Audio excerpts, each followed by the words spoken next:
With me is Annie Mashon, a whistleblower and a former intelligence officer at MI5. Annie, welcome to Going Underground. Was the British intelligence agencies, were they complicit with rendition from the start? Well, from all the available evidence, absolutely. As soon as the intelligence gloves came off, as the CIA said after 9/11, they've been helping out their cousins as much as they can. We have a situation, we know now, that Sir Richard Dearlove, then the head of MI6, and Dame Eliza Manningham-Buller, then the head of MI5, were flown into the States, even while there was an air blockade in the immediate aftermath of 9/11, to plan their response. So I think even at that point, at a very high level, they had agreed to help. Effectively, they're American overlords now. I mean, they were very much the junior partners in this relationship. In the run-up to the Iraq War, the politicians were very careful to say no at the time, that they were breaking any huge conventions, and so is the Prime Minister now. They're adamant that no. Well, unfortunately, history seems to have shown that they've lied, is the best way of putting it. Sir Richard Dearlove was instrumental in drawing up the fake intelligence that took our countries into the illegal war in Iraq in 2003. Didn't they say, oh, the politicians were pressuring us, we were against it? That's why some of their elite corps have leaked things to the press or even come out and said They no. would say that, wouldn't they? Unfortunately, it now appears that Sir Richard Dearlove, whatever his personal reservations, was very keen to have a seat at that top table and was passing on unsubstantiated and unverified raw information from unknown sources as well, straight to his political masters in the UK and straight to the political masters of the US. So he was instrumental in providing the raison d'etre for that war. We also know as well that he did have private reservations, because in 2004, I think it was, there was the infamous leaked Downing Street memo, which was draft minutes of a sofa-based conversation with him and Alistair Campbell and the Prime Minister Tony Blair at the time.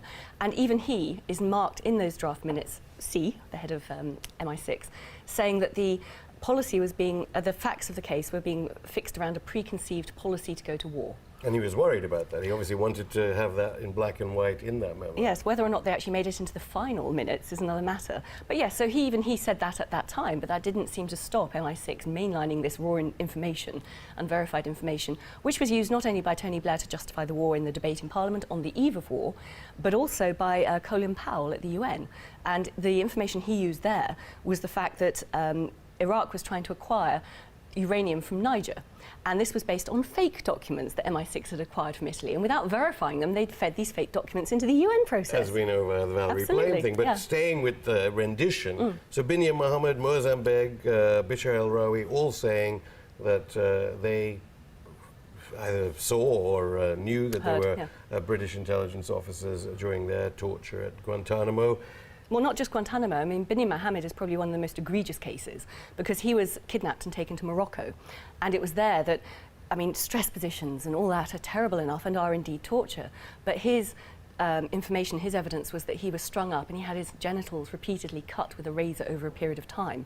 And during that time, he heard British accents, British voices from British intelligence officers feeding questions into that process. And this was quite some time ago, so why no prosecutions, why no further evidence or action by the Crown Prosecution Service or anyone else in government? That is a very good question. Well, there has been some civil cases, of course, which MI5, MI6 settled out of court because they didn't want the evidence to come out in open court.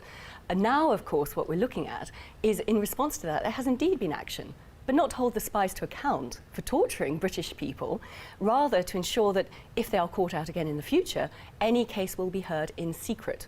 And this was one of the outcomes of the Criminal Justice Act that was passed this year, which basically said for the first time, British justice can be hidden entirely secretly in courts for these sort of civil actions.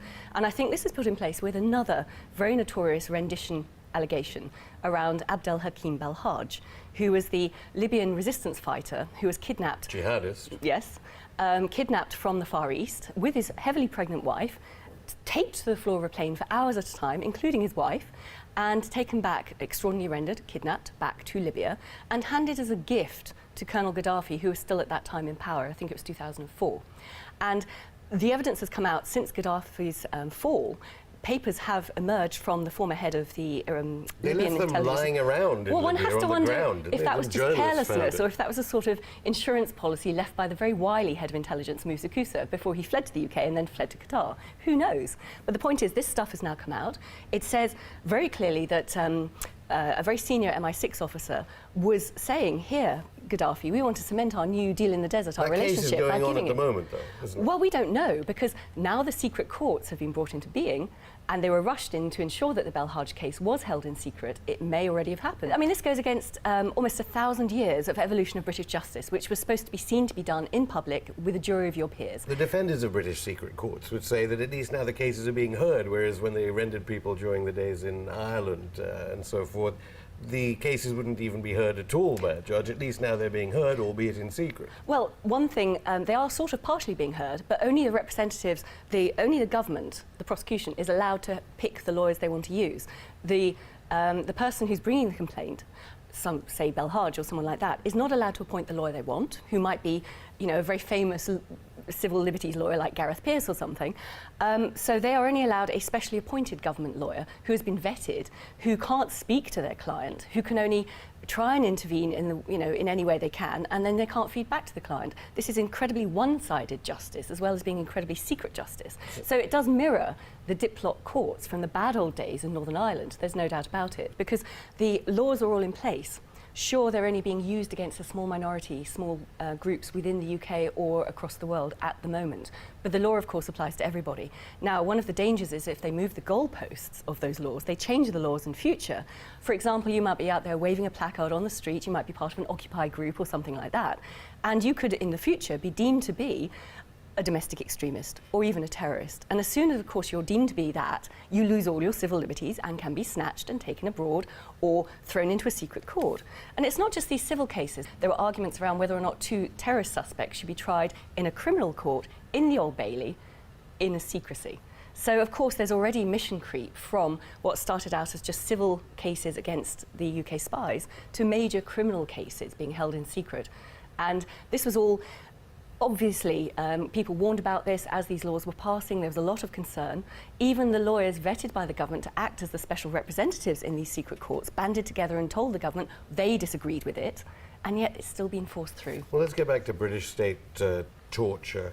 The Prime Minister said that he did want an inquiry into the allegations of UK complicity. Cameron was pretty fierce, wasn't he, in his criticism at the time, or at least saying there has to be some inquiry into this. Well, I don't think it's a case of which political party is in power. The government just rolls on and will do what it wants, and the spies have massive leverage over the governments. It's a bit like saying, oh, the bad old days of George W. Bush's presidency. Obama comes in and he'll get rid of all these terrible things that Bush has put in place, like Guantanamo Bay. And in fact, Obama is far worse. Now he has presidentially signed kill lists that the CIA present to him based on flimsy evidence, flimsy intelligence. See, Britain doesn't have them yet.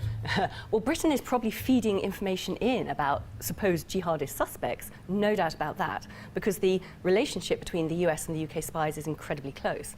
A bit like with this notional parliamentary oversight, which is the Intelligence and Security Committee, which is not a parliamentary committee. It's appointed by the PM.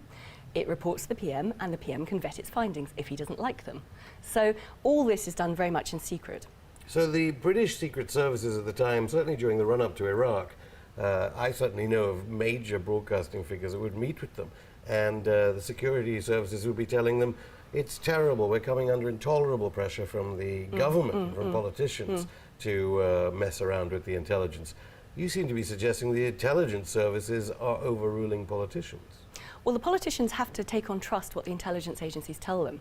And the politicians keep coming out and saying, we know what they're doing because we have to sign this, and we have to sign that, and they brief me every week. But actually, I know from the inside how easy it is for the spies to lie to their notional political masters. And they do, and they get away with it because there is no way of their knowing they've been lied to. Presumably the present heads of the secret services would say it's changed since those days. It has changed, I would agree. I think it's got worse. How do we know? By reading between the lines. The fact that they can have secret courts, the fact that they have culturally shifted from the 1990s where they did not use torture to now being complicit in it. And the reason in the 1990s they didn't use torture was vaguely ethical, but actually it was based on experience from the Civil War in Northern Ireland in the 70s and 80s when they had done. And they realised it was counterproductive. It created blowback, it created a whole new generation of very angry people who potentially could become terrorists. That is what we're seeing again across the Middle East and Central Asia. So it was a pragmatic decision, it was an ethical decision, and it's been overturned since 9/11. So why the return now to this need to use fear Because people who are fearful are very easy to persuade to give up their hard-won civil liberties. And we in the West have spent 500 years building up this canon of fundamental rights for human beings. Not to be extrajudicially murdered, not to be tortured, not to be disappeared into a prison, to have the right to freedom of expression, freedom of association, freedom of thought, freedom of conscience. All these things have taken centuries to build up. But by creating fear of the unknown nebulous terrorist, then suddenly people are happy to trade their liberties for security, which of course is not working out. And one of the fundamental basic human rights is privacy, because if you lose that, you lose all the others of freedom to ingest information, to communicate information, to plan, to think, everything. And that's why this privacy issue is so fundamentally important. Annie Mashal, thank you for going underground.